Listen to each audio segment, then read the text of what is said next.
তো দেখো বন্ধুরা, পাখি দুটো কি সুন্দর আপন মনে খেয়ে যাচ্ছে, কত ভালো লাগছে না দেখতে। দুজন দু জায়গায় কি সুন্দর বসে কি যেন কোনো হয়তো কোনো ঘাসের দানা হয়তো হয়েছে, সেটাই হয়তো খাচ্ছে, কারণ এখানটায় তো কোনো কিছু নেই। আর এরকম এই হচ্ছে ঘুঘু পাখি, তো এগুলো তো সচরাচর সেরকম দানা শস্য ছাড়া কোনো কিছু খায়ও না, কিন্তু কি সুন্দর লাগছে দেখতে, ভীষণ ভালো লাগছে। তো তাই তোমাদের সাথে একটু শেয়ার করে দিলাম। আর চারপাশটাও দেখো কত ভালো লাগছে, চারপাশের পরিবেশটা কিন্তু ভীষণ ভালো লাগছে। তো দেখো তোমাদের সাথে কথা বলতে বলতে ভিডিওর এন্ট্রোটা দিতে ভুলেই গেছি। তো এই যে শুভ সকাল বন্ধুরা, কেমন আছো তোমরা সবাই? আশা করছি তোমরা সবাই অনেক ভালো আছো। তোমাদের ভালোবাসায় আর ঠাকুরের আশীর্বাদে আমিও মোটামুটি ভালোই আছি। তো এই যে সকালে যা যা কাজ ছিল সেগুলো হয়ে গেছে। তো এখন এই যে গোয়াল ঘরটা ধুতে চলে এসেছি। আর এক্সট্রা একটা কাজ আমাদের কিন্তু বেড়ে গেছে। এই চারটা পাঁচ ছয়টা গরু, কিন্তু এতগুলো গরুর গোবর ফেলে তারপরে এই গোয়াল ঘর পরিষ্কার করতে হয় প্রতিদিন, কিন্তু এইভাবে ধুয়ে দিতে হয়।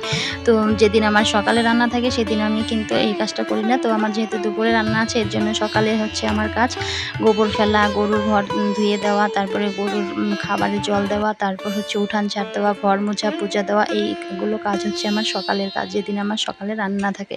আর যেদিন আমি দুপুরে মানে যেদিন আমার সকালে রান্না থাকে সেদিন আমি এগুলো করি না। তো যেদিন সকালে রান্না থাকে সেদিন শুধু রান্নাঘরের কাজগুলোই করি, বাসন মাজা, জল আনা, এটা সেটা, হাঁড়ি কড়াই মাজা, রান্না বান্না এগুলো। তারপর তো এই যে দেখো সকালে যেহেতু রান্না নেই, তো এই কাজগুলো তো করতেই হবে। তো এই যে দেখো এখন গোয়াল ঘরটা ধুয়ে দিচ্ছি। আর সকাল থেকেই না জলের কাজ করতে হয় বেশিরভাগ আমাদের না। আর যেহেতু কল চাপিয়ে কাজ করতে হয় কলতলায়, সবসময় পাগুলো ভিজে থাকে না, ভীষণ কিন্তু প্রবলেম হয়ে যায় এতে। আর এই দেখো চারপাশটা কত ভালো লাগছে, ভীষণ ভালো লাগছে কিন্তু দেখতে চারপাশটা। আর আমি আর মেয়ে একটু বেরিয়েছি, তো ওই যে সামনে একটা দোকান আছে সেখানে কিন্তু যাব। আর আমাদের দেখে না, যে দেখো ডগাও চলে এসেছে, কিন্তু ও কিন্তু ওই দিকটায় ঘুরতে গিয়েছিল, তো বাড়ি যাওয়ার প্ল্যান করেছিল। যেই দেখেছে আমরা ওই দিকটাতে যাচ্ছি, আবার ও কিন্তু এদিকে ঘুরে গেছে আমাদের সঙ্গে যাওয়ার জন্য। যতই বলছি যা বাড়ি যা বাড়ি যা, ও আমাদের আগে আগেই কিন্তু যাচ্ছিল। তো একেই বলে ভালোবাসা, জানো। এই যে দেখো আমাদের বাড়িতে থাকতে থাকতে ওর একটা এমন টান হয়ে গেছে। তো তোমাদের দাদা ভাইয়ের সঙ্গে কিন্তু গিয়েছিলাম, তারপর এখন কিন্তু বাড়ি যাচ্ছিলাম। আর তোমাদের দাদা ভাই দেখো বাজারে গিয়েছিল, ওখানটায় নাকি ও পিছনে পিছনে চলে গিয়েছিল। তো এই যে বাজারে আমরা যাইনি, তোমাদের দাদাভাই গিয়েছিল, তো আমরা সামনে একটা দোকান ছিল সেখানে গিয়েছিলাম। আর বাড়িতে যাওয়ার সময় দেখো ও আমাদের পিছনে আসছিল, তো ভেবেছি ওকে রেখে আমরা কিন্তু তাড়াতাড়ি চলে যাব। তো ও এমন ভেবে এমন জোরে মানে স্পিডে ও দৌড়াচ্ছিল আমাদের সঙ্গে, বাইকের সঙ্গে সঙ্গে খুব জোরে জোরে দৌড়াচ্ছিল। আর দেখে না ভীষণ কষ্ট হচ্ছিল, জানো। দেখো তো কীভাবে দৌড়াচ্ছে। তো ও ভেবেছে কিন্তু আমরা ওকে রেখে চলে যাব। তো যে দেখো কত জোরে ও ছুটছিল, ও ভেবেছে আমি হয়তো ওদের সঙ্গে যেয়ে সারতে পারবো না, রাস্তা ভুলে যাব, এর জন্য আমাদের সঙ্গে সঙ্গেই কিন্তু যাচ্ছিল। সত্যি গো, যে কোনো পশু পুষলে না সত্যি এর মায়াটাই আলাদা। আর দেখবে মানুষের থেকে না পশু পাখির মায়াটা কিন্তু বেশি হয়। মানুষ বেইমানি করে, কিন্তু এরা কিন্তু কখনো বেইমানি করে না। তো মাঝে মাঝে বাড়িতে একটু ওকে মারধর করি, কারণ বদমাশি করে, ঘরের মধ্যে যাবে শুধু, গায়ের মধ্যে কাদা মাটি নিয়ে শুধু ঘরে চলে যাবে। বাইরে অনেক ঘর আছে সেগুলোতে থাকবে না। ওই যে ছোট থেকেই কিন্তু ওই যে আমাদের ঘরের মধ্যে মানে সবাই যে ঘরে থাকে সেই ঘরে থেকেছে না, ওই অভ্যাসটাই রয়ে গেছে। ওই অভ্যাসটা এখনও ও পাল্টাতে পারেনি, এর জন্য মাঝে মাঝে একটু কিন্তু শাসনও করতে হয়। তো এই যে দেখো তারপরে আমি চলে আসলাম। কিন্তু ভেবেছি অনেক দিন থেকে যে মাথার চুলের মধ্যে অ্যালোভেরা দেবো, চুলগুলো একদম ড্যামেজ হয়ে গেছে, অনেক দিন থেকে দেওয়া হচ্ছিল না, আর চুলগুলো ভীষণ উঠেছে। আর এই ঘরোয়া একটা টিপস কিন্তু বন্ধুরা, তো এই যে ঘরোয়া একটা টিপস, ঘরোয়া একটা রেমেডি তোমাদের সাথে আজকে আমি শেয়ার করলাম কিন্তু। তো সংসারের কাজকর্ম করেও কিন্তু নিজের জন্য একটু সময় বের করে নিতে হয়।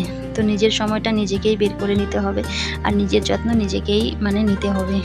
সব সময় তো সংসার নিয়েই, সংসারের কাজ নিয়েই থাকে, তার মধ্যেও একটু সময় করে একটু নিজের খেয়াল রাখতে হয় কিন্তু। তো এই যে দেখো কিছু অ্যালোভেরার ডাটা আমি কেটে নিয়েছি। আর এই যে এটা না তোমরা অনেকেই কিন্তু ট্রাই করে দেখতে পারো, যাদের চুলগুলো ড্যামেজ হয়ে যায় বা উঠে যায়, তারা ট্রাই করলে অনেকেরই উপকার হতেও পারে, আবার নাও হতে পারে, কারণ সবার সব কিছু শ্যুট করে না।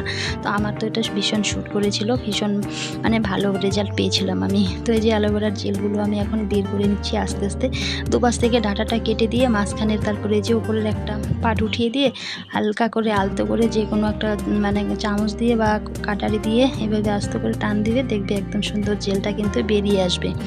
আর আমার এই অ্যালোভেরা গাছের ডাঁটাগুলো অনেক ছোট ছোট, তো অনেকটা সময় লেগেছিল, আর অনেকগুলো ডাঁটা এনেছিলাম। আর বড় বড় যাদের বাড়িতে ডাঁটা আছে তারা একটা ডাঁটাতে কিন্তু হয়ে যাবে। তো দেখো অনেকগুলো জেল বেরিয়ে গেছে। তো এখন এগুলো আমি পেস্ট করে নেব কিন্তু, কারণ এই যে নাহলে যে জমাট বেঁধে আছে, তো পেস্ট করে নিলে একদম জলের মতো হয়ে যাবে, দিতে সেটা সুবিধে হবে।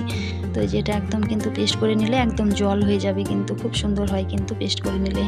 তো আমি এই যে ছোটো একটা মিক্সির ইসেতে নিয়ে নিয়েছি, এটাকে আমি এখন পেস্ট করব। তো পেস্ট করে এটার মধ্যে যা যা মেশানোর সেটা মেশাবো। তো এটা হচ্ছে ঘরোয়া উপায়ে বাড়িতে যা যা থাকে সেগুলো দিয়েই কিন্তু এটা তৈরি করা যায়।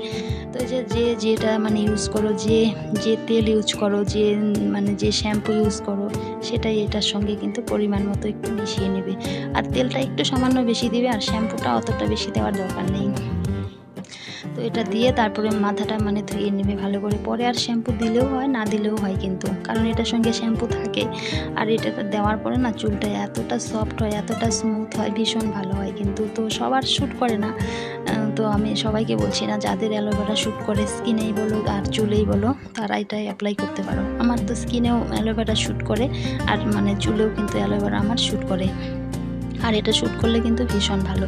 তো আমি যে 1 প্যাকেট শ্যাম্পু এখানটায় মিশিয়ে নিয়েছি, আর শ্যাম্পুটা না আমার একটু বেশি হয়ে গিয়েছিলো, শ্যাম্পুটা একটু কম দিলেই ভালো হতো। তো কোনো ব্যাপার না, পরে শ্যাম্পু না দিলেও হয়ে যাবে, ধোয়ার সময় শুধু জল দিয়ে ভালো করে চুলটা ধুয়ে নিলেই কিন্তু হয়ে যাবে। কিন্তু ওই যে অ্যালোভেরার কিন্তু একটু একটু সাদা সাদা চুলে কিন্তু সেটা রয়ে যাবে, সেটা পরে যখন শুকিয়ে যাবে তখন সেটা কিন্তু চলে যাবে, কারণ এটা জেল টাইপের, তো একটু একটু রয়ে গেলেও কোনো প্রবলেম নেই। তো এই যে এখন একটু তেলও দিয়ে নিলাম, যে তেলটা দাও, আমি তো এই তেলটা দেই, এটাই আমি দিয়ে নিলাম। তো এটাকে ভালো করে এখন মিশিয়ে নেব, কিন্তু ভালো করে মিশিয়ে তারপরে চুলের একদম গোড়ায় গোড়ায় লাগিয়ে দেবো।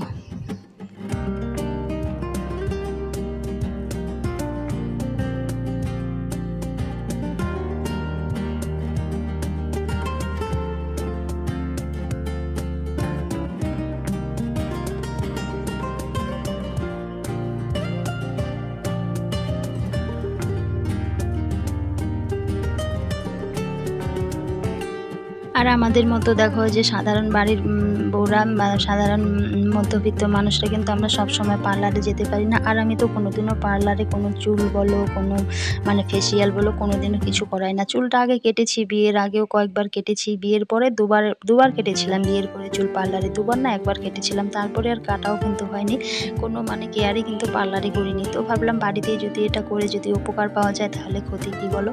তো এই যে দেখো চুলটা কীরকম ড্যামেজ হয়ে গেছে, চুলটা এখন আমি এটা চুলের মধ্যে কিন্তু ভালো করে লাগিয়ে নেব। আর এটা লাগানোর পরে না একদম চুলটা পুরো চুলে ভালো করে লাগিয়ে নেবে। তারপরে ধরো 1 ঘন্টা বলো, 2 ঘন্টা বলো, 1.5 ঘন্টা বলো থাকতে পারো।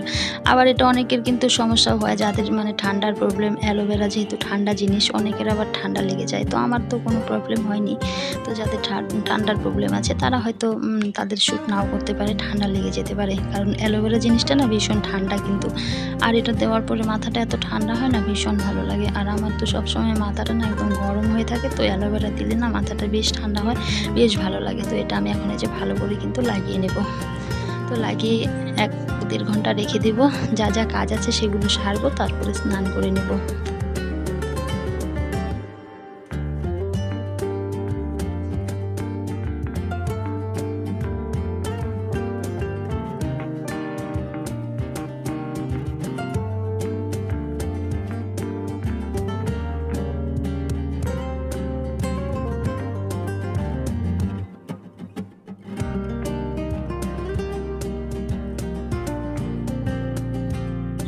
তারপরে দেখো বন্ধুরা চলে এসেছি, আমি একেবারে স্নান ধান করে চুলটাও কিন্তু আমার অনেকটা শুকিয়ে গেছে। ভেজা চুলটা তোমাদের সাথে আর শেয়ার করিনি, কারণ ভেজা চুলটা শেয়ার করে তোমরা বুঝতে পারবে না। তো আমার চুলটা অনেকটাই শুকিয়ে গেছে, ফ্যানের নিচে বসেছিলাম, চুলটা কিন্তু শুকিয়ে গেছে অনেকটা। আর একটু সাদা সাদা অ্যালোভেরাগুলো রয়ে গেছে, তো সেটা একটু ভালো করে চিরুনি করে নিলে শুকিয়ে গেলে সেটাও কিন্তু পড়ে যাবে। তো দেখো একদম কিন্তু চুলের মধ্যে জট বাঁধেনি, দেখো কত সফট হয়েছে আর কতটা মানে সিল্কি হয়েছে চুলটা, ভীষণ কিন্তু ভালো লাগছে। তো এই যে একদম জট নেই, আর একটা চুলও কিন্তু দেখো ওঠেনি। আর এর আগে বর্ষার সময় না আমার চুল উঠে একদম সিঁথিটা একদম ফাঁকা হয়ে গিয়েছিল, প্রচুর চুল উঠে যেত।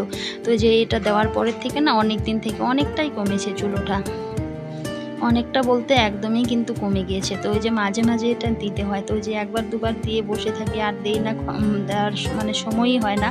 তো যদি এটা সপ্তাহে 1 দিন করা যায় না, হয়তো আরও বেশি ভালো রেজাল্ট পাওয়া যাবে। তো দেখো এই যে চুলটা কতটা সুন্দর হয়েছে, কতটা ভালো লাগছে, একদম সফট একদম। আমি তো হাত দিচ্ছি চুলটাতে, আমি বুঝতে পারছি, তোমরা তো দূর থেকে দেখছো, তোমরা বুঝতে পারবে না, ভীষণ ভালো হয় কিন্তু। তো তোমরাও কিন্তু বন্ধুরা ট্রাই করে দেখতে পারো, যার অ্যালোভেরা শ্যুট করে। তাহলে বন্ধুরা আজকের ভিডিওটা এখানেই এন্ড করছি। দেখা হচ্ছে পরবর্তী কোনো এক ভিডিওতে। ততক্ষণে তোমরা সুস্থ থেকো, ভালো থেকো, সাবধানে থেকো। Tata, by.